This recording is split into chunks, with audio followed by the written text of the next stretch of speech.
खंबागनी मारो Rajasthan YouTube channel पे हम सबको घणो घणो अभिनंदन। थंबनेल देख के पता तो चल गया होगा, नई सीरीज शुरू करने वाले हैं हम आज। राजस्थान अध्ययन की बहुत डिमांड है, इसकी बहुत डिमांड आ रही थी, काफ़ी टाइम से लर्नर्स बोल रहे थे कि ये बुक करवा दीजिए आप। आरबीएससी बोर्ड की 9th क्लास की बुक करने वाले हैं, ठीक है। इसके अंदर बहुत सारे चैप्टर्स हैं। एक चैप्टर हिस्ट्री का आएगा, इतिहास का, एक चैप्टर ज्योग्राफी का, भूगोल का आएगा, एक चैप्टर राजनीति का भी आएगा, तो सब करेंगे। इसको मैं चैप्टर वाइज चैप्टर आप सबको कवर कराऊंगी, ठीक है। लेकिन हम कोई भी चीज़ शुरू करते हैं, है ना, एक पर्पस होता है कि हम ये क्यों स्टार्ट कर रहे हैं। तो आप सबके माइंड में आ रहा होगा कि हाँ, आरएएस में पढ़नी पड़ती है, राजस्थान अध्ययन की बुक ज़रूरी है, सब लोग बोलते हैं, इसीलिए आपने स्टार्ट करवाई है, क्योंकि मैंने बोला था। ठीक है, आप सब बोल रहे थे मुझे, तो मुझे तो करवानी ही थी। तो इसकी खास बात क्या है? इसकी खास बात ये है कि ये ना केवल हिंदी मीडियम में है, बल्कि इंग्लिश मीडियम के जो स्टूडेंट्स हैं, जो आरएएस की तैयारी कर रहे हैं, वो सब इसका बेनिफिट ले सकते हैं, वो उन सब की भी तैयार हो जाएगी। उससे भी बड़ा जिस उद्देश्य से मैंने बताई है, वो मैं आपको बताती हूँ। मारो राजस्थान पढ़ेगा भी बढ़ेगा भी, ठीक है। अब ये कौन सी क्लास की बुक है? ये 9th क्लास की बुक है। तो इसका मेरा पर्पस ये है, कंपटीशन एग्जाम्स की तो तैयारी, उसमें तो आपको काम आएगी, लेकिन जो रियल में मारो राजस्थान पढ़ेगा भी बढ़ेगा भी, तो हर 9th क्लास के बच्चा वो भी इस किताब को उतनी ही आसानी से कवर कर सके। अगर कोई बच्चा ट्यूशन नहीं जा पा रहा है, लॉकडाउन है, बच्चों के स्कूल बंद है, तो आप जिस जिसको भी जानते हैं, जिसके ये घर में 9th क्लास का कोई बच्चा है, तो उनके पेरेंट्स को मैं ये कहूंगी, ये वीडियो आप सब लोग जरूर शेयर कीजिएगा, ठीक है। तो शुरुआत करते हैं 9th क्लास की बुक राजस्थान अध्ययन की, और ये हमारे चैनल का लोगो है। आप सब देख के बताइएगा कैसा लगा। मुझे बहुत अच्छा लगा और मेरी टीम ने इसको तैयार करवाया है, ठीक है। तो शुरू करते हैं हम सब लोग। तो सबसे पहले पेज देखते हैं, फ्रंट पेज क्या है। ये हमारी बुक का फ्रंट पेज है। इसके संयोजक और लेखक हैं डॉक्टर हरि मोहन सक्सेना जी, ठीक है। अब इसमें आप मुझे बताइएगा कितने लाइव लर्नर्स आप लेकर आएंगे। अगर मैं इसका फर्स्ट चैप्टर कंप्लीट हो जाता है और उस पर मैं आपका एक टेस्ट ले लेती हूँ, और उस टेस्ट में आप लोग कितने लाइव लर्नर्स लेकर आएंगे, वो सब नंबर आप कमेंट सेक्शन में मेंशन कीजिए। लाइव चैट में है तो लाइव चैट में मेंशन कीजिए, क्योंकि मुझे मैक्सिमम ज़्यादा से ज़्यादा लर्नर्स जो है इसमें होना आई थिंक बनता है, ठीक है। अब क्रमांक की बात कर लेते हैं। सबसे पहला चैप्टर जो इसके अंदर है, राजस्थान की ऐतिहासिक पृष्ठभूमि, 1 से 26 नंबर पेज पर, तो हम इसको कवर करेंगे।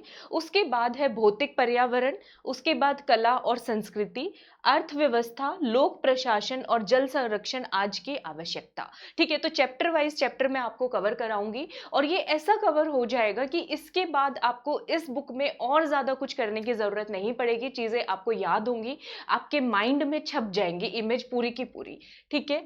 तो क्या करना है आपको, मेरे प्यारे एमआरपीएन, सबको पता है, लाइक सब्सक्राइब शेयर करो, ताकि राजस्थान के हर 9th क्लास का जो बच्चा पढ़ रहा है वो भी इस वीडियो को देख पाए, ठीक है। और मेरे बारे में आप सब जानते हैं, मैं doctor Taruna Sharma Unacademy plus पे लाइव क्लासेस लेती हूँ। आरएएस प्रीलिम्स मेंस को क्रैक करने का मेरे पास एक्सपीरियंस है। ये सारा एक्सपीरियंस आप सबके लिए है। इसको यूज़ कहाँ पे करना है? अनअकैडमी प्लस पे, ठीक है। मेरी क्लासेस आप अवेल कर सकते हैं, और उन क्लासेस में मेरे जो कोर्सेज चल रहे हैं, doctor Taruna special RAS course है, ये भी इंग्लिश और हिंदी मीडियम के बच्चों का सेपरेट, मैं बाइलिंगुअल नहीं कराती हूँ, सेपरेट बैचेस हैं, स्पेशल बैचेस हैं, इंग्लिश मीडियम का भी, हिंदी मीडियम का भी। आपको इसमें नोट्स दिए जाते हैं, तो मटेरियल की बहुत प्रॉब्लम आती है इंग्लिश मीडियम के स्टूडेंट्स को, तो आपको परेशान होने की जरूरत नहीं है। मैं मैक्सिमम सिलेबस आपको कवर करवा के दूंगी। एसीएफ का पेपर 1, पेपर 2 और एनवायरमेंट ऑप्शनल, मैंने 50-60% एनवायरमेंट ऑप्शनल कवर करा दिया। इन दोनों का लगभग 80-90% सिलेबस है, तो आप मेरे इन कोर्सेज को भी देख पाएंगे सिंगल आरपीएससी सब्सक्रिप्शन में। और इस सब्सक्रिप्शन में 10% डिस्काउंट के लिए आप सभी लोग हमारे चैनल का जो रेफरल कोड है, मारो राजस्थान परिवार, यानी कि MRP10, इसको आप यूज कीजिएगा, आपको 10% डिस्काउंट मिलेगा, ठीक है। तो स्टार्ट करते हैं हम लोग। और इसमें 2 क्वेश्चंस बच्चे जो ज़्यादा पूछते हैं सब्सक्रिप्शन में कि मैडम सिर्फ आपके कोर्स देख पाएंगे, तो ऐसा नहीं है। एक आरपीएससी सब्सक्रिप्शन में अगर आपको एसआई की तैयारी करनी है तो वो भी आप देख पाएंगे, रीट की तैयारी करनी है वो भी, कांस्टेबल की और आरएएस का मेरे अलावा जो बैच कोर्स चल रहा है, इस बैच कोर्स का मैं भी पार्ट 2 पॉलिटी पढ़ाऊंगी इसमें मैं, तो आपको ये सारी चीजें मिलेंगी एक ही सब्सक्रिप्शन में। तो एक ही छत के नीचे आपको बहुत कुछ मिल रहा है, इस अपॉर्चुनिटी का फायदा उठाए। रेफरल कोड मत भूलिएगा बच्चों, MRP10। कैसे करना है 1 मिनट का लूंगी आपका प्रोसीजर, उसके बाद हम अपना चैप्टर स्टार्ट करने वाले हैं, क्योंकि बहुत सारे नए बच्चे डेली जुड़ते हैं तो उनको बताना पड़ता है कि अनअकैडमी प्लस क्या है। ऑल्दो मैं इसके ऊपर एक अलग से वीडियो भी बनाऊंगी ताकि फिर वो प्रॉब्लम नहीं रहेगी किसी को भी, मुझे हर वीडियो के स्टार्टिंग में आपको नहीं बताना पड़ेगा, ठीक है। तो लर्निंग ऐप डाउनलोड कर लीजिए, लिंक इसका डिस्क्रिप्शन बॉक्स में भी दिया है, गूगल प्ले स्टोर से भी आप लोग डाउनलोड कर सकते हैं। इसको ओपन कीजिएगा। इसको ओपन करने के बाद ये वाला पेज आ जाएगा। ये वाला पेज आने के बाद यहां पर क्लिक कीजिएगा। जैसे ही यहां पर क्लिक करेंगे तो ये वाला पेज आएगा। इस एरो पर क्लिक करते ही आपका मैनेज गोल्स दिखाएगा बच्चों, इस पे क्लिक करना है। इस पे क्लिक करने के बाद सर्च ऑप्शन में आरपीएससी टाइप कर देना, आरपीएससी मिल जाएगी कैटेगरी आपको। इस प्लस वाले बटन पे क्लिक कर देना, वापस जाना, ये वाला पेज आएगा। इस एरो को दोबारा क्लिक करना, आरपीएससी आपका गोल ऐड हुआ मिलेगा, आपको पहले से ही मिल जाएगा, ठीक है। तो आरपीएससी को ओपन करोगे, आप अपनी डेस्टिनेशन पे पहुंच जाओगे, अनअकैडमी प्लस के आरपीएससी पेजेस पर। यहां पर ऐसा नहीं है सिर्फ पेड क्लासेस ही मिलेंगी, नहीं, मैं बहुत सारी स्पेशल क्लासेस लेती हूँ जो कि फ्री क्लासेस है, तो वो भी आप देख सकते हैं, मेरी भी और बाकी सबकी भी, हम सबकी, ठीक है। तो गेट सब्सक्रिप्शन पे आप क्लिक करना। गेट सब्सक्रिप्शन होते हैं सिस्टमेटिक कोर्स, सिलेबस के अकॉर्डिंग हम लोग तैयारी करवाते हैं वहां पे, और ये वाले प्लान्स हैं, ठीक है। बच्चे पूछते हैं कौन सा प्लान लेना है मैडम, तो इसके अंदर जो आरएएस की तैयारी कर रहे हैं उनको मैं मोस्टली बोलती हूँ 2 साल का प्लान ले ले। उनको मोस्टली क्या बोलती हूँ, 2 साल का, क्योंकि आरपीएससी है, पता नहीं कभी पेपर जल्दी होता है कभी पेपर लेट होता है, तो आरएएस वाले बच्चे तो 2 साल का ले ले। जो बाकी तैयारी कर रहे हैं पटवारी की, रीट की, अपना एग्जाम देख के कब कब आपका एग्जाम है उसके अकॉर्डिंग चूज कर सकते हैं। एसीए वाले बच्चे 6 महीने का, 1 साल का, कोई भी। और कोड लगाना मत भूलिएगा बच्चों, आरएएस क्रैकर भी वैलिड कोड है, इसको मैंने थोड़ा सिंप्लीफाई करवा के नया कोड बनवाया है जो कि अभी अभी मैंने आपको बताया क्या है, MRP10, ठीक है। एक बार पेमेंट फेल हो जाता है, दूसरी बार पेमेंट करनी पड़ती है, तीसरी बार करनी पड़ती है। कोड हर बार चेक कर लेना, वरना कोड कई बार लगता नहीं है, टेक्निकल एरर आता है और आपका डिस्काउंट रह जाता है, मिस हो जाता है, ठीक है। तो ये गलती मत करना बच्चों। 2 साल का सब्सक्रिप्शन 7560 रुपए का है, 1 साल का 6300 का है, तो बहुत ज्यादा इकोनॉमिकल है, चीप एंड बेस्ट है, ठीक है। कहीं नहीं मिलेगी। आरएस प्री मेंस इंटरव्यू की तैयारी, उसके साथ साथ दूसरे एग्जाम की तैयारी सिर्फ 7500 रुपए में, बहुत ज्यादा इकोनॉमिकल, बहुत ज्यादा अफोर्डेबल है। ये वाली बुक मैं करवाने लगी हूँ। इसकी अगर आपको पीडीएफ चाहिए तो मुझे कमेंट सेक्शन में बताइएगा, या तो मैं डिस्क्रिप्शन में डालूंगी या फिर टेलीग्राम पे, जो भी होगा आपके लिए मैनेज करके देंगे आपको, ठीक है। तो स्टार्ट करते हैं। राजस्थान की ऐतिहासिक पृष्ठभूमि, जब भी इतिहास का नाम ध्यान में आएगा तो हमेशा सभ्यता आपके दिमाग में गूंजेगी कि पहले कौन कौन सी सभ्यता थी, ठीक है। 5वीं 6ठी 7वीं 8वीं क्लास में हड़प्पा मोहनजोदड़ो, ये शब्द तो दिमाग में फिट है ही, फिट है या नहीं, मुझे ये बात बताओ। सिंधु घाटी सभ्यता, हड़प्पा मोहनजोदड़ो, इतना रट रट के पागल हो जाते थे, हमें याद नहीं होती थी ये चीजें। याद है 6th और 7th क्लास, मुझे तो कभी याद नहीं हुआ। मेरे हर सब्जेक्ट में ज्यादा मार्क्स आते थे, सबसे कम नंबर आते थे हिस्ट्री में, सबसे कम नंबर आते, मुझे कभी याद नहीं होती थी। और अब देखो, अब बहुत अच्छे से हो रही है, क्योंकि हम समझने लग गए। उस टाइम तो बस करना है, पेपर पास करना है, ये वाली चीज माइंड में होती थी, ठीक है। तो सिविलाइजेशन इन राजस्थान, तो ये बता रहे हैं, इनको बहुत ज्यादा डिटेल में भी करना है क्योंकि सिलेबस में है। अब चूंकि ये 9th क्लास की बुक है, 9th क्लास के बच्चे को जितना बेसिक पता होना चाहिए उतना ही इसमें डॉक्टर हरि मोहन सक्सेना जी ने प्रोवाइड किया है, ठीक है। तो जैसे 10वीं की बुक पे आएंगे, 11वीं की बुक पे आएंगे, तो हमारा दिमाग और ब्रॉडन होता जाएगा और हम इनकी और ज्यादा डिटेल्स करते चले जाएंगे, ठीक है। तो कौन कौन सी सभ्यताओं के बारे में बताया है राजस्थान में, तो राजस्थान में देखो, बाघ बहुत ज्यादा, मतलब ईस्टर्न साइड पे आ जाओगे तो बागोर सिविलाइजेशन याद करने के लिए, कालीबंगा सिविलाइजेशन, आहड़ और गणेश्वर, ठीक है बच्चों। हिंदी में भी नाम देखिए, बड़े आराम से देखिए, बड़े आराम से करना है इसको, जल्दबाजी नहीं करनी। बागोर, कालीबंगा, आहड़ और गणेश्वर सिविलाइजेशन। अब क्वेश्चन क्या उठ सकता है 9th क्लास की बुक से, वो ये पूछेंगे कौन सी सभ्यता कौन से काल की है।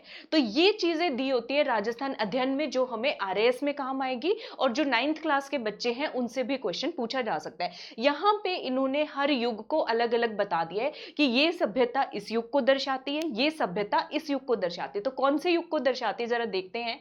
बागोर सभ्यता, ठीक है, ये मैं और डिटेल भी करवाऊंगी आपको। बागोर सभ्यता कहां पर है? भिलवाड़ा के अंदर है, मांडलगढ़ में भिलवाड़ा के अंदर है, ठीक है। अच्छा, तो भिलवाड़ा में क्या याद आएगा आपको? आदिवासी, हमारे भील बाई जनजाति, ठीक है। अगर पुराने जमाने की बात करें जंगल, तो वो कौन सा युग था? वो युग था पत्थरों का युग। पत्थरों का युग मतलब पाषाण युग। तो भागोर सभ्यता कौन सी युग को दर्शाती है? मध्य पाषाण युग और नव पाषाण युग को दर्शाती है। अब याद रहेगा, भागोर मतलब भिलवाड़ा, भिलवाड़ा मतलब मांडलगढ़, कौन से इरा? पाषाण युग। पाषाण युग कौन सा? मध्य और नव पाषाण युग। देखिए जरा, इंग्लिश में बात करते हैं, मिड स्टोन एज और न्यू स्टोन एज। याद हो गया? मुश्किल तो नहीं है। उसके बाद बात करते हैं कालीबंगा। कालीबंगा कहां पर है? कालीबंगा, पीलीबंगा, ये दोनों जगह है बच्चों हनुमानगढ़ के अंदर। हनुमानगढ़ को हनुमान जी को कौन सा सिंदूर चढ़ता है? रेड कलर का सिंदूर चढ़ता है, ठीक है। तो ये जो हनुमानगढ़ वाली जगह है उससे आप याद कर सकते हो कालीबंगा। जो रंगों की बात आएगी, कालीबंगा, पीलीबंगा, ये जगह कहां पर लोकेटेड है? हनुमानगढ़ के अंदर। मैंने तो ऐसे ही याद किया है। तो जो ये राजस्थान का उत्तरी भाग है यहाँ पे, तो यहां से ऊपर हमारे जो बॉर्डर लगता है, इधर पंजाब लगता है, कौन सी सभ्यता होगी? सिंधु घाटी सभ्यता, इंडस एज सिविलाइजेशन। याद रखोगे, कालीबंगा कौन सी सिविलाइजेशन को दर्शाता है? सिंधु युग की सभ्यता के प्रमाण हमें यहां पर मिले हैं। उसके बाद आ जाओ आहड़ और गणेश्वर। आहड़ और गणेश्वर, आहड़ जो है उदयपुर के चारों तरफ फैला हुआ है, ठीक है। गणेश्वर जो है सीकर, सीकर यानी नीम का थाना के अंदर फैला हुआ है। तो ये याद कर लो, गणेश्वर मतलब सीकर, ठीक है। गणेश जी की पूजा करने जाते हैं, मंदिर में जानते हैं, कौन से कलर, कौन सी धातु का लोटा जो होता है वो कलश लेके जाते हैं और जल अर्पण करते हैं, या जो भी आप करते हैं, तांबे का यूज किया जाता है। ज्यादातर आपने देखा होगा मंदिरों में रखे भी होते हैं। तो गणेश्वर और आहड़ सभ्यता सबसे पुरानी सभ्यता की पहचान को दर्शाते हैं। कौन सी? ताम्रयुगीन। ताम्रयुगीन मतलब copper age civilization, oldest copper age civilization को दर्शाते हैं। ये तीनों पॉइंट याद हो गए। बागोर मतलब पाषाण युग, क्योंकि भिलवाड़ा, मांडलगढ़, जंगल याद कर लो। कौन से पाषाण युग? मध्य और नव, ठीक है, ये हो गया। Kalibanga colourful, colourful age Hanumangarh के अंदर है। हनुमानगढ़ के पास इधर क्या पड़ेगा? सिंधु घाटी सभ्यता। आहड़ और गणेश्वर उदयपुर और सीकर के अंदर सबसे पुरानी कॉपर एज सिविलाइजेशन को दर्शाते हैं। यहां तक क्लियर है सबको? अगर क्लियर है तो एक थम्स अप बनता है। वीडियो में इंटरेस्ट आ रहा है, वीडियो पसंद आ रही है तो लाइक करो, सब्सक्राइब करो, सब्सक्राइब करके घंटी वाला आइकन जरूर बजा देना, क्योंकि बहुत सारी प्लेलिस्ट हो गई है हमारे पास और मेरी किसी भी प्लेलिस्ट का वीडियो किसी भी समय आ सकता है, क्योंकि प्लस क्लासेस भी लेनी होती है, स्पेशल भी होता है, यूट्यूब भी होता है ना, इतनी सारी चीजें होती है। तो मैं इन सारी प्लेलिस्ट के लिए एक डेली करंट अफेयर सुबह 6 बजे आ जाएगा, वो उसका टाइम फिक्स कर दिया है मैंने, लेकिन इन सब का बच्चों मैं फिक्स नहीं कर पाती। जैसे ही टाइम मिलता है नोट्स बनाती हूँ, प्रेजेंटेशन बनाती हूँ और फिर आपके सामने कैमरे के सामने आ जाती हूँ। तो आप अपना बेल आइकन प्रेस करना मत भूलिएगा, जैसे ही कोई वीडियो आए आपका मिस नहीं हो। भले ही आप उस टाइम ना देखो, लेकिन आप अपने फ्री टाइम में तो देख पाओगे ना, आपका कोई वीडियो तो मिस नहीं होगा एटलीस्ट, है ना। तो लाइक, सब्सक्राइब और शेयर किसको करना है, ये वाला वीडियो मैं कहूंगी 9th क्लास के बच्चे तक पहुंचा दो, प्लीज पहुंचा दो, मेरी हम्बल पहुंचा दो, समझ जाओ आप, ठीक है। तो बागर को ऐसे याद नहीं होता, कोई चीज बिना देखे कहां पे है। जिला भिलवाड़ा के अंदर बच्चों मांडलगढ़ तहसील में है बागोर सिविलाइजेशन, देखो इसे, ठीक है। बागोर, इंग्लिश मीडियम वाले बच्चों को मैप देखना है, इंग्लिश मीडियम वाले बच्चे भी देखे तो जगह कौन सी पड़ेगी, ये है मांडलगढ़। इतना क्लियर तो नहीं दिखेगा, लेकिन भिलवाड़ा के हम बोल सकते हैं दक्षिणी पूर्वी हिस्से के अंदर है, ठीक है, याद हो गया। उसके बाद गणेश्वर मैंने बताया सीकर, नीम का थाना। गणेश्वर सिविलाइजेशन कहाँ पे है? सीकर में, और ये है अपना नीम का थाना। यहाँ पे कौन सी सिविलाइजेशन मिलेगी? यहाँ पर ताम्रयुगीन, कॉपर एज सिविलाइजेशन। उसके बाद बात करते हैं आहड़। आहड़ जो है कहाँ पर है, उदयपुर के अंदर। ठीक है, आप देख पाएंगे उदयपुर, और उदयपुर के अंदर हमारा आहड़ सिविलाइजेशन। ये भी कौन सी सिविलाइजेशन है बच्चों, कॉपर की सिविलाइजेशन है। ये भी किसकी है, कॉपर की सिविलाइजेशन है। ध्यान से देखो इसको, मैप पे ध्यान से देखो ताकि आपको लंबे समय तक याद रहे। उसके बाद कालीबंगा मैंने आपको बताया था हनुमानगढ़ के अंदर है। अब समझ में आया, हड़प्पा मोहनजोदड़ो इनके पास ही है कालीबंगा। तो कौन सी सभ्यता हो गई, सिंधु घाटी सभ्यता। कौन सी हो गई बच्चों, सिंधु घाटी सभ्यता। मैं पेन लेके लिखती हूं थोड़ा सा आराम से। यहां तक क्लियर है। तो ये फर्क होता है राजस्थान अध्ययन की बुक में और गाइड में। यहाँ पे जीरो से स्टार्ट किया जा सकता है, कॉन्सेप्ट बिल्कुल क्लियर, क्रिस्टल क्लियर हो जाएंगे, शीशे की तरह पारदर्शी हो जाएंगे। ठीक है, अब ये क्या आ गया, देख रहे हो कुछ, इससे इमेज से कुछ कुछ ज्यादा समझ नहीं आएगा। थोड़ा सा, दो इंसान हैं, पुरुष हैं, उनकी इमेज दिख रही है आपको, 2 3, ये कौन लोग हैं। हमारे मन में हमेशा जिज्ञासा होती है कि हम कैसे बने, कहाँ से आए। हमारे इसमें बोलते हैं कि हमारे जो एंसेस्टर हैं, जो पूर्वज हैं, वो बंदर थे, बोलते हैं ना ऐसे। तो उसके बाद बनते गए, फिर इतिहास में जो आज तक पढ़ते आए वो ये पढ़ते आए कि हम तो किसकी आगे की जनरेशन है, आर्यंस की हैं या नहीं, उसके प्रूफ्स हैं नहीं है, वो सब, उन सब चीजों में खैर हम नहीं जाते हैं। जो लिखा है राजस्थान अध्ययन की बुक में उसके ऊपर हम बात कर रहे हैं अभी। तो पुराने हमारे पूर्वज जो सबसे पहला माने जाते हैं, पूर्वज नहीं कहेंगे, या राजस्थान में कौन से लोग शुरू में आए, ठीक है, किन किन लोगों का राज हुआ, ये जानने की तो हमेशा अभिलाषा होती है। तो सबसे पहले कौन आए, ऐसे याद कर लो, आदि मानव। आदि मानव से याद कर लो, जो पुराने हैं उनको आर्य बोलते हैं। तो सबसे पहले राजस्थान में जो जिक्र हम करेंगे, कौन से लोग आए हैं, तो आर्यन आए हैं। आर्य, या फिर इनको हम क्या बोलते हैं बच्चों, आर्यन बोलते हैं। देख रहे हो, पुराने जमाने का रहना सहन इस तरह का होता था, मिट्टी के बर्तन होते थे, घर में आंगन में ही बनाए जाते थे, इस तरह की चीजें होती थी। ठीक है, फिर हमें ये जरूर होता है जानना कि किसके बाद कौन कौन आए। तो ये बच्चों 4 स्टेप्स तक मैं आपको बता रही हूँ, क्योंकि इस किताब में अभी मुझे इन्हीं का मेंशन मिला है। सबसे पहले आर्यन आए। आर्यन के बाद जो व्यवस्था स्थापित हुई, वो व्यवस्था स्थापित हुई जनपद व्यवस्था। ठीक है, जनपद व्यवस्था होता है मतलब एरियाज में बट जाना। ठीक है, पूरा भारत 16 जनपद में बटा हुआ था, वहां पे अलग अलग लोगों का शासन और रूल हुआ करता था। उसके बाद गुप्त काल, गुप्त शासक आए, और उसके बाद मौर्य राजा आए। ठीक है, तो इन चारों के बारे में अभी फिलहाल हम पढ़ेंगे। ठीक है, आर्यंस का रूल कहाँ कहाँ पे था, जनपद कहाँ कहाँ पे थे राजस्थान में, गुप्ताज और मौर्य याद कर लोगे तो ये क्रोनोलॉजी वाइज है कि सबसे पहले आर्यन मतलब कालक्रम में है, उनके बाद आए जनपद, उनके बाद आए गुप्ताज, और उनके बाद आए मौर्यंस। ठीक है, अगर आपको ये बहुत जल्दी जल्दी चाहिए, स्पीड ठीक है, ये वीडियो जो है लेसन मैंने छोटा बनाया है अभी स्टार्टिंग का, ताकि मैं आपका फीडबैक ले सकूं।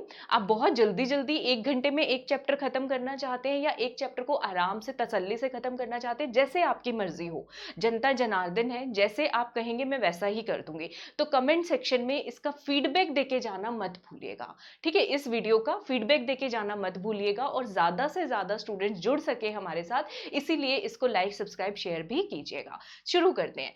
Aryans and Rajasthan. ऐसा माना जाता है राजस्थान में आर्यंस जो आए, क्यों आए, क्या कारण हुआ इनका। राजस्थान में जो आर्यन बसे हैं वो कौन सी नदियों के किनारे बसे हैं, वो नदी जो आजकल देखने में नहीं मिलती है, विलुप्त हो चुकी है। तो कौन सी नदी है बच्चों, सरस्वती और दृष्टवती।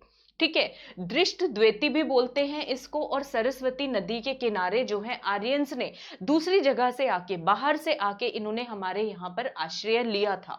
ठीक है, उसके बाद ये जो है दोआब रीजन की तरफ बढ़े। दोआब रीजन कौन सा है, गंगा यमुना वाला जो रीजन है, उस रीजन की तरफ इन्होंने मूव ऑन किया, वहां पर ये बढ़े। ठीक है, अच्छा, गंगा दोआब रीजन जो है इंडो गैंगेटिक प्लेन रीजन है। ठीक है, मैदानी एरिया है उत्तर प्रदेश में और नॉर्थ ईस्टर्न इंडिया में, उत्तर प्रदेश में, और अगर मैं बात करूं उत्तर पूर्वी भारत के अंदर। तो ये मैंने इसका डिटेल लिखा है। दोआब एरिया कौन सा है, आप घबरा नहीं जाएं, गंगा यमुना वाला एरिया है, यूपी बिहार वाला जो एरिया है उसकी बात कर रहे हैं। तो आर्यंस बच्चों कहाँ पे आके बसे सबसे पहले, अब ऐसे समझ नहीं आएगा, आपको मैप से समझना पड़ेगा। तो देखो, ये अपना राजस्थान दिख रहा है आपको। ठीक है, यहां पे ये सरस्वती नदी है, हकरा सरस्वती नदी। ठीक है, तो जैसलमेर है ये हमारा थार डेजर्ट, इसके किनारे किनारे आर्यंस ने आके बसना शुरू किया। ठीक है। और उसके बाद वो कहाँ बसे, सरस्वती की एक ब्रांच है दृष्टद्वती, इसकी एक सहायक नदी है जिसको हम बोलते हैं दृष्टद्वती, तो यहाँ पे आके बसना इन्होंने शुरू किया।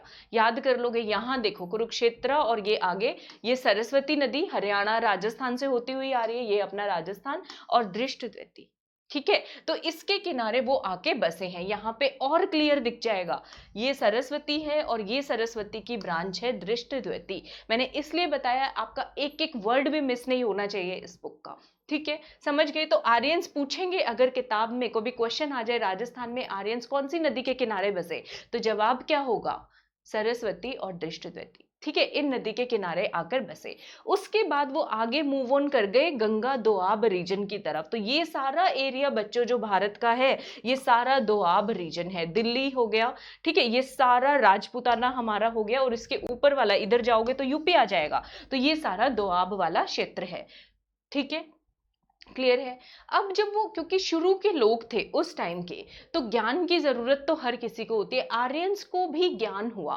किस किस चीज का ज्ञान हुआ इनको, इसके बारे में बताया गया है। इंद्र सोम देवता के लिए मंत्रों की रचना, जो मंत्र बनाए गए कि इंद्र देवता को प्रसन्न करना है, सोम देवता को प्रसन्न करना है, वो इन्हीं के टाइम पीरियड में हुआ। आर्यंस को ज्ञान हुआ यज्ञ यज्ञ जो किए जाते हैं उनकी क्या इंपॉर्टेंस है, उनका क्या महत्व है, और जीवन का लक्ष्य क्या है, जीवन की मुक्ति। आजकल के बच्चों का लक्ष्य क्या है, चलो आपका तो फिर भी मान लूंगी आरएएस बनना है, कोई पेपर क्लियर करना है, लेकिन वरना कुछ कुछ लक्ष्य आजकल बस मोबाइल तक ही लिमिटेड रह गए हैं, ऐसे भी हो गए। तो यहाँ पे बताया गया कि ये सारी जो ज्ञान की चीजें हैं, ये सारे जो आर्यंस को ज्ञान हुआ, वो सब इन्हीं नदियों के किनारे हुआ है, सरस्वती और दृष्टद्वती नदी के किनारे, ठीक है। और क्वेश्चन कहाँ से आ सकता है, फिर हम बात करते हैं महाभारत के काल की। महाभारत के काल के लॉर्ड कृष्णा, भगवान श्री कृष्णा और भगवान बलराम, भगवान श्री कृष्णा और भगवान बलराम, ऐसा माना गया है, महाभारत के अंदर बताया गया है कि वो राजस्थान के कौन से एरिया से पास हुए थे। तो इंपॉर्टेंट क्वेश्चन है, तो ये पास हुए थे बच्चों जांगल देश से, और दूसरा मरुकांतर, इन पे क्वेश्चन आते हैं, जांगल देश किसको बोलते हैं, मरुकांतर किसको बोलते हैं। तो जांगल देश बोलते हैं बच्चों बीकानेर को, बीकानेर के आसपास वाले इलाके को, और मरुकांतर हम सब बोलते हैं मारवाड़ को, ठीक है। आर्यंस सरस्वती दृष्टवती के किनारे, महाभारत में भगवान श्री बलराम और श्री कृष्ण के बारे में कहा गया है कि वो जांगल देश बीकानेर से होकर गुजरे और मरुकांतर यानी कि मारवाड़ से होकर गुजरे। अब मैं आपको मैप नहीं दिखाऊं तो बनेगा नहीं, बात नहीं बनेगी। ये हमारा मारवाड़ रीजन है जिसमें जोधपुर, बाड़मेर, पाली, जालोर, ये सारे एरिया आ गए, और ये अपना बच्चों है जांगल देश यानी कि बीकानेर। समझ पा रहे हो, यहां तक क्लियर है सबको? अगर क्लियर है तो एक लाइक भी बनता है, एक सब्सक्राइब भी बनता है, एक शेयर भी बनता है, और आप सब लोगों का थम्स अप भी बनता है, एमआरपीएन भी लिख के बताओ मुझे, ठीक है। अब ये हमने बात की आर्यंस की, सरस्वती, दृष्टवती और महाभारत काल की, उस पर बात कही गई है, और बताया गया है मंत्रों का ज्ञान हुआ, उनको जीवन की मुक्ति कैसे हो, वो सब इन्हीं नदियों के किनारे हुआ। इनके बाद किस चीज का विकास हुआ, राजस्थान में जनपद का विकास हुआ। जैसे ही आर्यंस यहाँ पे आ गए थे, आर्यंस के पारगमन के बाद, इनके बाद आर्यंस तो आगे किधर चले गए, गंगा यमुना दोआब की तरफ शिफ्ट कर गए। इनके बाद हमारे राजस्थान में जनपद का उत्पन्न, जनपद बनना शुरू होते, जनपद होते कुछ छोटे छोटे एरिया मिलके एक बड़ा एरिया बन जाता है, उसको हम जनपद बोलते हैं, ठीक है। तो जनपद जो बने हैं, ये बने हैं बच्चों, दक्षिणी पंजाब से लोग आए, राजपूताना अपने राजस्थान में आकर बस गए। कौन सी जाति के लोग आकर बसे, तो मुख्य नाम आएगा 3 जाति का। 3 जाति कौन कौन सी है देखो, मालव जाति, शिवी जाति और अर्जुनायन जाति। मालव, शिवी और अर्जुनायन। तो याद करो शुरू शुरू में किसकी बात हो रही है, भगवान श्री कृष्ण, भगवान बलराम, महाभारत, अर्जुन भी नाम कितना किनका है, महाभारत, और शिव जी तो हमेशा हर जगह पे ही रहते हैं, तो शिवी, और तीसरी है मालव, ठीक है। तो किस किस चीज का विकास हुआ, कौन सी जातियां यहाँ पर आई, दक्षिणी पंजाब से आई हुई माना जाता है इनको, मालव, शिवी और अर्जुनायन। अब इनका कारण क्या था, कोई अपना घर छोड़ के यूं ही तो नहीं आ जाता, कोई मजबूरी होती होगी तभी आते हैं। और उस टाइम पे भारत बहुत समृद्ध हुआ करता था, विश्व में बहुत ज्यादा समृद्ध हुआ करता था, तो दूसरे जो शासक रूलर्स होते थे उनकी भारत पे नजर हमेशा रहती ही थी। तो ये जो लोग थे ये बेचारे त्रस्त थे किससे? सिकंदर के हमलों से, सिकंदर के अत्याचार से। और सिकंदर जो आते थे वो लोग अपना धर्म भी वो मतलब वो करने लग जाते थे। तो अपनी संप्रभुता को बचाने के लिए, अपनी आजादी को बचाने के लिए, उसकी रक्षा करने के लिए ये लोग दक्षिणी पंजाब से किधर आ गए? राजस्थान की तरफ आना इन्होंने पसंद किया।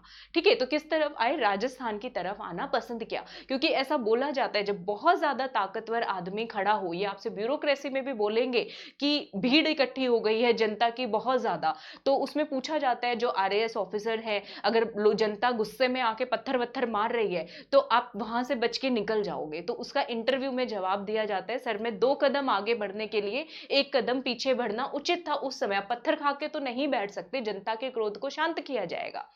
समझ रहे हो मेरी बात को? तो यही काम इन्होंने किया। सिकंदर बहुत शक्तिशाली था, तो किधर आके बस गए ये लोग? मालव, शिवी और अर्जुनायन किधर आके बस गए? हमारे राजस्थान में आके बस गए। इसके कारण क्या है? 2 कारण हैं।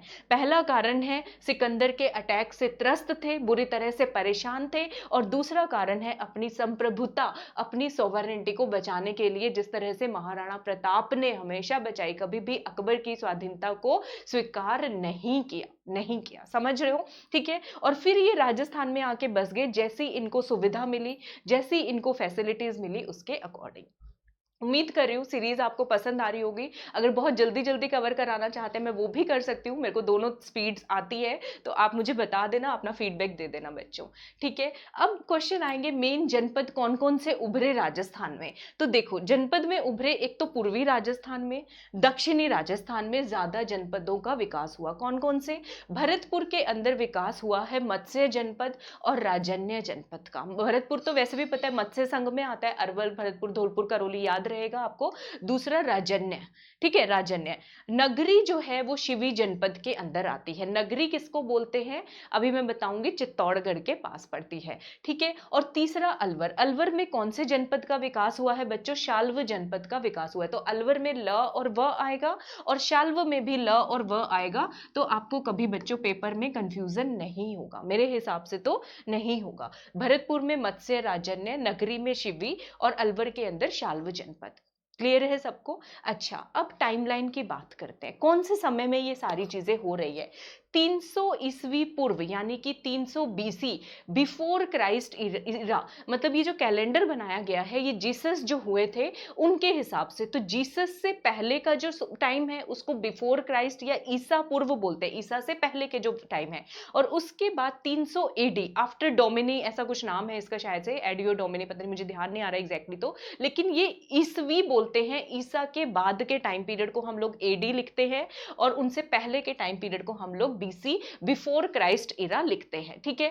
तो 300 ईसा पूर्व से, ईसा के जन्म से 300 वर्ष पहले, ठीक है, और ईसा के जन्म के 300 वर्ष बाद के टाइम पीरियड में कौन कौन से जनपद, कौन कौन से प्रजातंत्र का वर्चस्व रहा, किस किस ने राज्य किया राजस्थान के ऊपर? तो मालव, अर्जुनायन और योद्धे, इनका डोमिनेंस रहा है। मालव अर्जुनायन तो याद हो जाएगा क्योंकि पहले भी पढ़ा है, और एक आपको याद करना है योद्धे, तो इनका जो है वर्चस्व रहा है, याद रख लोगे। ठीक है। अर्जुनायन कहां पे रहे हैं? अर्जुनायन, अर्जुन रायन रहे हैं अलवर भरतपुर के अंदर। भरतपुर में आपको याद हो एक बाण गंगा नदी आती है, तो बाणों की गंगा जो है उस टाइम पे महाभारत काल में कौन चलाएंगे? अर्जुन ही चलाएंगे। तो इससे याद कर लो अर्जुनायन जो जनपद है, अर्जुनायन कहां पे होगा बच्चों? अलवर भरतपुर वाले क्षेत्र में होगा। ठीक है, याद कर लोगे अर्जुनायन जनपद अलवर और भरतपुर वाले क्षेत्र में, याद हो गया। नेक्स्ट देखते हैं नगरी कहां पर है। नगरी को मध्यमिका भी बोलते हैं। नगरी जो है जनपद होता था चित्तौड़गढ़ के अंदर, शिवी जनपद का की ये टाउनशिप राजधानी, शहरी राजधानी इसको बोला जाता था नगरी। ठीक है, चित्तौड़गढ़ के अंदर। इसका दूसरा नाम क्या है? मध्यमिका। इन सब पे क्वेश्चंस आते हैं, इन सब के ऊपर क्वेश्चंस एग्जाम में पूछे जाते हैं। ठीक है, नगरी देखना चाहते हो, ये रही चित्तौड़गढ़ किले से इतनी दूरी पर है नगरी। इसको क्या बोलते हैं हम सब? मध्यमिका ही इसको बोला जाता है। इस एरिया में बढ़ेगी चित्तौड़गढ़ में। यहां पे कौन सा जनपद है? अगर मैं अलवर भरतपुर बोलूं तो अर्जुनायन, अर्जुनायन। ठीक है, योद्धे किधर है? योद्धे पड़ेगा हनुमानगढ़ और गंगानगर में, उत्तरी, उत्तरी हुआ ना, हाँ उत्तरी राजस्थान के अंदर। और इधर कौन सा पड़ेगा बच्चों? शिवी। ठीक है, और मालव जनपद, और हमने कौन सा किया है बच्चों? मालव जनपद हमने किया है। क्लियर है सबको? हाँ ठीक है, तो ये सारे मुख्य मुख्य जनपद हुए हैं। जनपद पे आपसे क्वेश्चन पूछे जाएंगे, मत्स्य, राजन्य, शिवी और शाल्व जनपद। ठीक है, अच्छा उसके बाद मालव की जो शक्ति है यहाँ पे सबसे ज्यादा बड़ी। मालव की शक्ति कहाँ पे थी? मालव का जो शक्ति केंद्र था वो था सेंटर पॉइंट, जयपुर के अंदर। ठीक है, और उसके बाद इनका जो पावर सेंटर था वो बढ़ता चला गया, कहाँ पे? अजमेर, टोंक और मेवाड़ के अंदर बढ़ता चला गया। तो मालव का रूल कहाँ कहाँ तक फैला बच्चों? जयपुर, जयपुर के बाद अजमेर, टोंक और मेवाड़ तक इनका राज्य जो है फैलता चला गया। योद्धे मैंने बता दिया, उत्तरी राजस्थान में विकसित जनजाति, रिपब्लिकन मतलब गणतंत्रीय व्यवस्था होना। ठीक है, गणतंत्रीय व्यवस्था थी।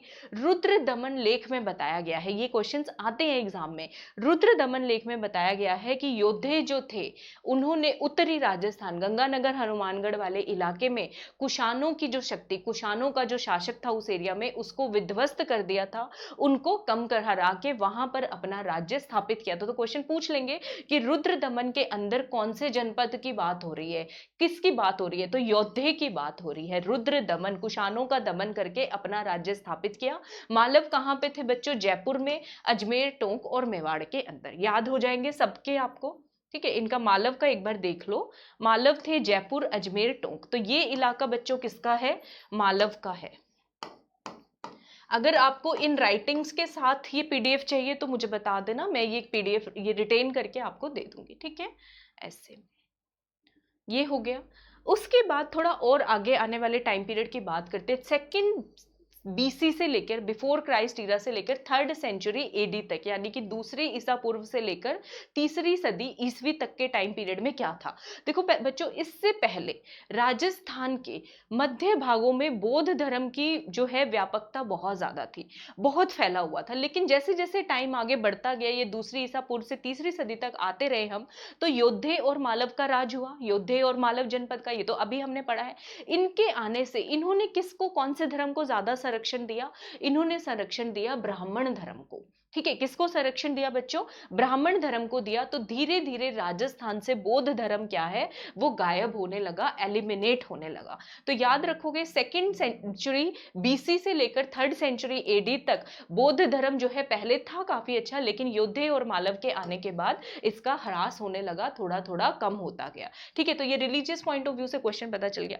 उसके बाद आते हैं गुप्ताज। मैंने याद है ना बताया, आर्यंस कर लिया, जनपद कर लिया, और अभी हम गुप्ताज करने लग रहे हैं। आर्यन, जनपद, और अब किस पे आ गए हैं? गुप्त काल के ऊपर आ गए हैं।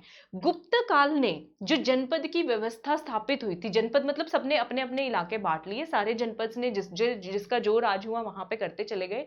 गुप्ताज ने जनपद की जो व्यवस्था थी वो थी गणतंत्रीय व्यवस्था, मतलब गणों में बांटा हुआ था सबने और वहां पे राज करते थे।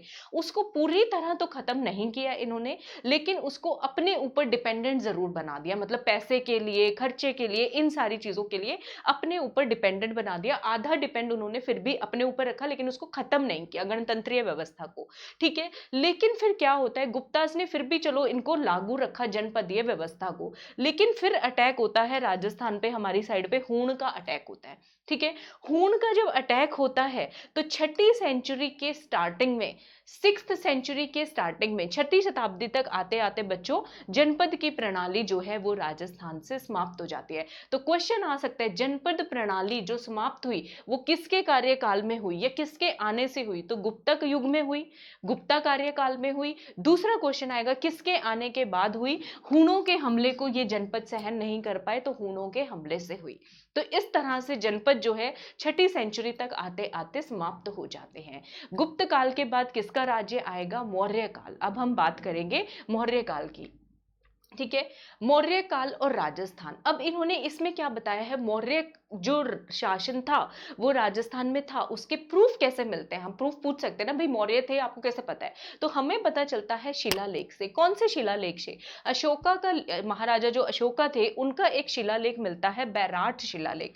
कौन सा शिलालेख मिलता है बच्चों, बैराट शिलालेख। तो बैराट शिलालेख से आपको पता चलेगा कि यहाँ पे मौर्य काल था। उसके बाद संप्रति ने यहाँ पर मंदिर बनवाए हैं। संप्रति कौन है, संप्रति जो है अशोका के उत्तराधिकारी हुए हैं कुणाल, तो कुणाल के बेटे हैं संप्रति, उनके द्वारा मंदिर बने हुए हैं, तो उनपे लिखा गया होगा, उनपे राजाओं का वर्णन मिलता है, उससे पता चलता है कि मौर्य जो शासन था वो राजस्थान में हुआ है। उसके बाद बात करते हैं, एक लिटरेचर आता है कुमारपाल प्रबंध, और बहुत सारे जैन ग्रंथों में लिखा हुआ है, और ये क्वेश्चन बहुत बार पूछा जाता है आरपीएससी का, कोई भी एग्जाम हो, चित्तौड़ का किला किसने बनवाया, चित्तौड़ का तालाब किसने बनवाया, तो ये माना जाता है कि मौर्य राजा चित्रांगद ने बनाया, क्योंकि इसका वर्णन हमें मिलता है कहां पर, कुमारपाल प्रबंध के अंदर। पूछ लेंगे कि ये हमें किसने बताया कि चित्रांगद द्वारा चित्तौड़ का किला बनवाया गया, तो ये हमें कुमारपाल प्रबंध से ये ज्ञान हमें मिलता है, जैन लिटरेचर से ये ज्ञान हमें मिलता है। क्लियर है सबको, क्लियर है, मुझे लग रहा है कि ये सीरीज आपको अच्छी लग रही होगी। अब हम करेंगे राजस्थान के अलग अलग भागों के नाम, जैसे मरुकांतर मैंने आज पढ़ाया, योद्धे पढ़ाया, तो अलग अलग रीजन को हम क्या बोलते थे, जांगल देश। ठीक है, तो ये सीरीज इस तरीके से हम लोग कंटिन्यू करेंगे। अपना फीडबैक जरूर देना, कमेंट्स में बताना आपको कोई इंप्रूवमेंट चाहिए, इसी स्पीड से पढ़ना चाहते हैं, कुछ और चाहते हैं, जो भी चाहते हैं बताइए। एक मैं होमवर्क आप सबको दे रही हूँ, छोटा सा होमवर्क दे रही हूँ, जितना भी आपने किया है आज उसको टैगिंग करना आता है, हैशटैग देखते हो यूट्यूब पे सब लोग, इंस्टा, उस पे टैगिंग करके बच्चों इनके कीवर्ड्स लिखना कि आपने क्या क्या सीखा। अगली बार तो मैं बता दूंगी आपको क्लास में कि अब तक हमने क्या क्या सीखा, लेकिन मैं चाहती हूं आप लिखें हैशटैग, और ये लिख के मुझे कहां बताएंगे, कमेंट सेक्शन में लिखेंगे, ताकि सभी बच्चों की हेल्प हो सके। ठीक है, सारे कीवर्ड्स लिख दो, क्या क्या आपने आज सीखा है। अगली बार इससे रिलेटेड क्वेश्चंस मैं आपसे पूछूंगी। और बच्चों आरएएस की पूरी तैयारी के लिए, प्री के लिए, मेंस के लिए, या आरपीएससी के दूसरे एग्जाम्स की तैयारी के लिए भी मुझसे प्लस से, मेरी जो प्लस की इनर सर्कल कम्युनिटी है उसका हिस्सा बन सकते हैं, बहुत अच्छे तरीके से तैयारी करते हैं। रेफरल कोड याद रखिएगा MRP10, अपने मिलने वालों को बताइए, कोई आरएएस की किसी भी एग्जाम की तैयारी कर रहा हो। ठीक है, और मुझसे जुड़ना चाहते हैं, मेरे फेसबुक पेज आरएएस क्रैकर पे जुड़ सकते हैं, ट्विटर पे जुड़ सकते हैं, इंस्टा पे जुड़ सकते हैं, वहां पे डॉक्टर तरुणा वत्स के नाम से सर्च कर लेना, आपको मिल जाएगा।